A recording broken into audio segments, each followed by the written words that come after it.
Bonjour à tous et bienvenue pour ce tutoriel de peinture, la quatrième partie pour Ghazghkull Traka, et cette fois on attaque le socle, parce que pour une aussi belle pièce, il faut prendre son temps sur le socle.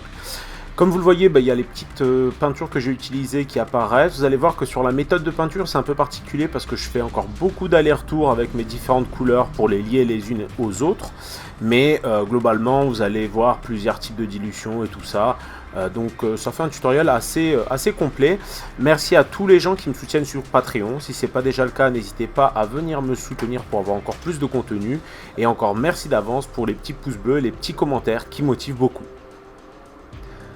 Je pars sur une sous-couche noire du socle sur lequel je vais passer tout simplement au blanc zénital comme un bourrin. Et ensuite je reviens avec de l'uniforme allemand de chez Prince Auguste, très dilué, que je vais passer finalement sur toutes les zones que je voudrais en vert, à savoir toutes les zones finalement qui simuleront du sable.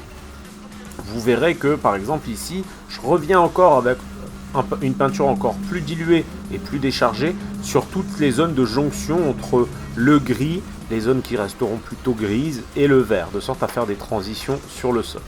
Ensuite je reviens avec de l'uniforme japonais puis du MAC Rage Blue. Ça me permet tout simplement de baser les zones qui seront pour certaines en jaune et pour là le casque du Space Marine tout simplement en bleu. A l'aide de terre mat, je vais venir poser cette couleur sur toutes les zones où il y a des crânes. Il y a pas mal de crânes sur son socle, normal, c'est Ghazghkull quand même. Et avec la même peinture mais très diluée, je vais revenir encore une fois sur quelques zones de jonction. Vous verrez que au fur et à mesure, je vais beaucoup revenir avec cette peinture puisque le terre mat va me permettre de lier les éléments les uns aux autres et aussi de me servir de de zone sur lequel en gros la rouille va s'installer. Je reviens de nouveau avec l'uniforme allemand, je vous ai dit que je revenais beaucoup avec les mêmes couleurs, c'était pas du bluff.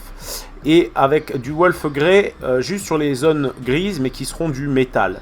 Sur les zones qui seront plutôt de la pierre ou du bitume ou ce que vous voulez, je vais revenir avec du noir Procolor extrêmement dilué comme vous le voyez sur la palette. Vraiment juste manière de faire un filtre pour finalement casser en fait les différents types de gris pour qu'on ne soit pas sur des gris qui soient tous uniformes, contrastés de la même manière. C'est très important pour donner vie un peu à l'ensemble du socle. Je reviens ensuite au noir pour remarquer un petit peu les contrastes au niveau par exemple des rochers, mais aussi au niveau de la bordure du socle, en faisant mes transitions de sorte à ce que cette bordure de socle en fait entre le vert et le bord de socle, il y a une transition au noir. Donc comme d'hab, très dilué, et au fur et à mesure, je vais pousser vraiment sur le bord de socle, de sorte à ce que les transitions soient assez douces. Je reviens au noir, cette fois très peu dilué, pour rehausser toutes les zones du panneau. Alors c'est des panneaux qui sont à la base en métal en fait gravé, et je vais juste vraiment venir rehausser chaque lettre. C'est un peu long et fastidieux, je vous ai pas mis toute la phase évidemment, mais vous verrez que ça rend assez bien et ça simplifie beaucoup les choses, à savoir ça m'évite d'avoir à faire du freehand tout simplement, et c'est un élément graphique qui est assez cool. Je reviens toujours au noir pour bien distinguer les zones de pierre, sachant que ça me permet avec du jus, vous voyez, j'enlève un petit peu l'excédent systématiquement, ça me permet de pousser un peu les contrastes, sachant que ce noir, je vais encore le passer en très dilué dans mes zones qui seront elles en métal. Sachant que ça continue de nouveau avec du terre mat, avec lequel, comme d'habitude, je reviens faire mes jonctions. Par moment, je vais appuyer de plus en plus. En gros, en même temps que je peins, je vois évoluer la peinture et je réoriente en fonction de la vision que j'en ai au fur et à mesure de la peinture. J'ai pas une vision déjà prédéfinie du socle avant d'attaquer. Je reviens au vert moyen. Alors au début, j'essaye de le passer en dilué, mais vraiment sur les zones qui vont prendre le plus la lumière et sur lesquelles je veux le plus attirer l'œil. Et je laisse tout simplement sécher. J'alterne avec un petit peu de terre mat de nouveau. Là j'ai oublié de changer le nom de la couleur, mais je pense que vous avez compris. En marquant encore plus les zones qui me paraissent les plus intéressantes pour ce qui est du terre mat. Et avec le vert moyen, je remarque de nouveau les zones de vert pour qu'elles soient vraiment très marquées sur les parties hautes. Je reviens avec mon uniforme allemand de nouveau pour créer mes transitions entre mon vert moyen et la base du socle. Et enfin avec du mood green, je vais vraiment booster encore plus les zones d'herbe en brossant vraiment les zones, encore une fois, qui prennent le plus la lumière et les zones sur lesquelles je veux attirer le plus l'œil, à savoir le centre du socle. Je reviens de nouveau avec du Thermat en le tapotant et en marquant d'autant plus les zones que je considère être bonnes pour ce qui est de la rouille, sachant que, étant donné que ça a évolué, on retrouvera du Thermat de façon beaucoup plus douce par endroit et de façon beaucoup plus forte de l'autre. Ensuite, avec du Matte Yellow du jaune mat, donc de chez Prince Auguste, je booste mes lumières au niveau des zones de jaune. Sachant que ce jaune, en fait, c'est toujours une couleur assez délicate. Et vous allez voir que j'utilise beaucoup le pinceau avec le flanc en poussant mes lumières dans une direction. Et je reviendrai ensuite à l'aéro pour lisser un petit peu l'ensemble et pour avoir un jaune encore un peu plus péchu et lissé sur l'ensemble. Ça m'arrive souvent d'alterner pinceau-aéro. Faut pas hésiter, hein, l'aéro est un outil tout comme le pinceau. Et idéalement, il faut toujours l'avoir à disposition pour pouvoir continuer à avancer. Avec ce jaune aussi, je reviens sur la plaque. Ça me permet aussi de redéfinir un petit peu les lettres sur cette plaque, sachant que on a toujours tendance à déborder un peu. Ça permet de venir rectifier. Comme je vous ai dit, avec du Lemon Yellow de chez Procolor, hein, qui est assez péchu, je reviens en fait sur mes zones de jaune pour les lisser. Et ensuite, avec du Terre de Sienne, qui est une couleur plus sombre que le Thermat, mais qui va me permettre de faire des transitions un peu plus douces entre le socle et les zones d'herbe. Je reviens au blanc de nouveau, mais cette fois juste pour lisser un petit peu, que ce soit les zones de métaux ou de pierre, sachant que sur les zones de métaux, je vais essayer de focaliser un peu plus mon blanc, là où les zones de pierre, je vais essayer de le rendre un peu plus diffus. Là, c'est intéressant parce que je reviens au blanc et je vais essayer d'appliquer des traitements assez différents entre la pierre et les zones de NMM. Sur la pierre, je vais essayer d'avoir des arêtes marquées, mais une lumière assez diffuse, quitte à faire des stries un petit peu pour texturer. Là où, comme vous le voyez, sur le non métallique, je vais vraiment me contenter et me focaliser sur le fait de rehausser des points de lumière sur les arêtes pour avoir un contraste très vif qui donne l'impression finalement que c'est du métal et que ce métal reflète plus facilement la lumière. Vous remarquerez que je tapote vraiment mon pinceau et que j'essaye de ne pas nécessairement m'étendre au niveau de mes lumières. C'est ce qui va me permettre d'avoir un non métallique saisissant. Vous voyez bien la différence entre la zone de pierre qui est grise et qui est éclairée de façon générale et les zones de non métallique qui elles vont être éclairées sur des points, des lignes, des rayons finalement assez courts, bref.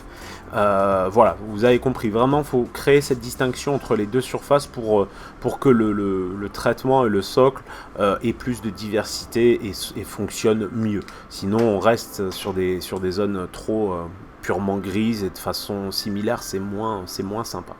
Je reviens ensuite un petit peu sur les crânes puisqu'il faut bien les traiter et avec un petit peu de Thermat et de blanc, je rehausse le crâne. Si vous avez du skeleton blanc, skeleton bone de chez de Army Painter, ça fonctionne aussi très bien. Moi à ce moment là de la peinture, étant donné que j'ai ça sur ma palette, j'utilise un mélange tout simplement, mais évidemment vous pouvez directement utiliser une peinture déjà existante. Comme vous le voyez, je vais pousser toujours en prenant soin d'avoir une lumière, comme vous le voyez là, avec qui va vraiment se poser de façon zénitale, donc par le dessus, donc ça va m'amener à tapoter toujours vers une direction, vers un point de lumière, et plus ça va aller, comme vous le voyez là, plus je vais revenir au blanc pur, jusqu'à avoir dans mon mélange quasiment que du blanc et très peu de Thermat. Je reviens ensuite avec un mélange de chocolat de brown, de marron chocolat et de noir, et je vais faire tout simplement mes petits impacts, mes petites zones d'érosion sur le baril et sur toutes les zones où ce sera nécessaire. Sachant que en fait je préfère le faire comme ça, j'ai un meilleur contrôle que si j'utilisais directement une éponge.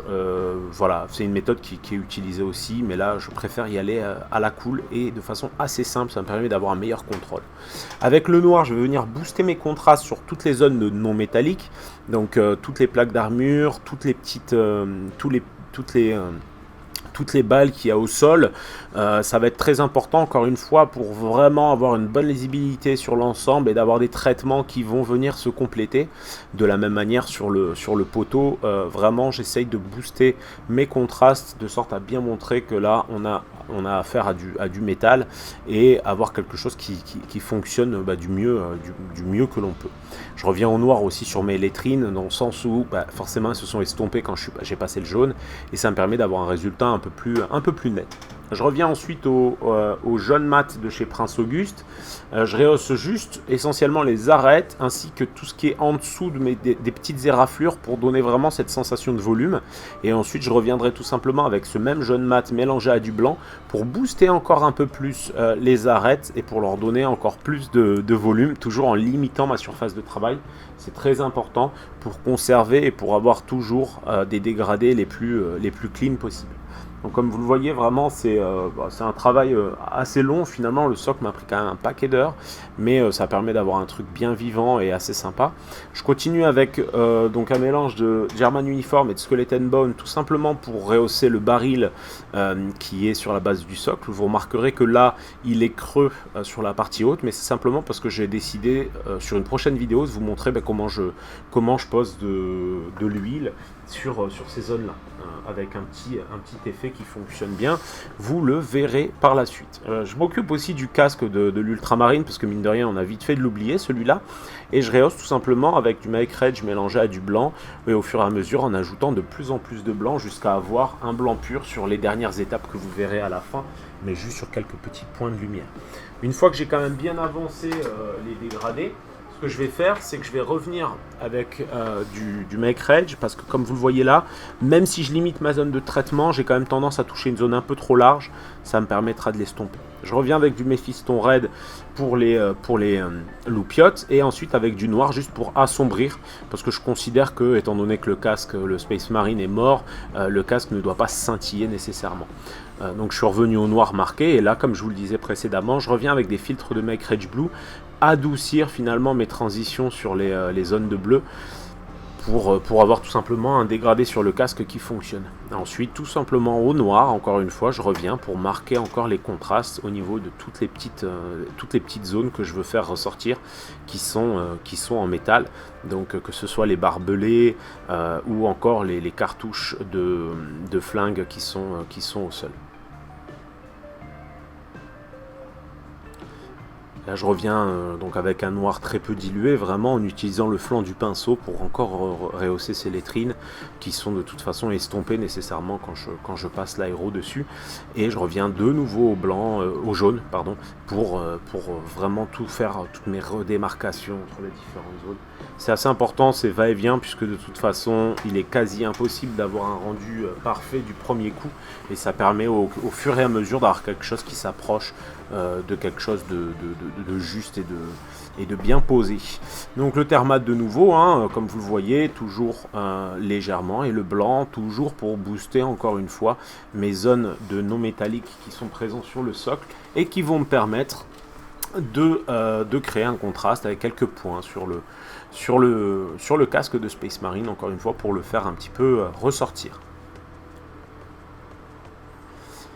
Là, j'utilise le thermate essentiellement pour faire mes petites coulures au niveau des impacts du baril, mais voilà, c'est pas forcément nécessaire au vu des étapes qui vont suivre, puisque comme vous le voyez là, je reviens directement au pigment. Donc j'utilise du pigment de chez Sennelier, le orange pyrrole, parce qu'il pète à fond.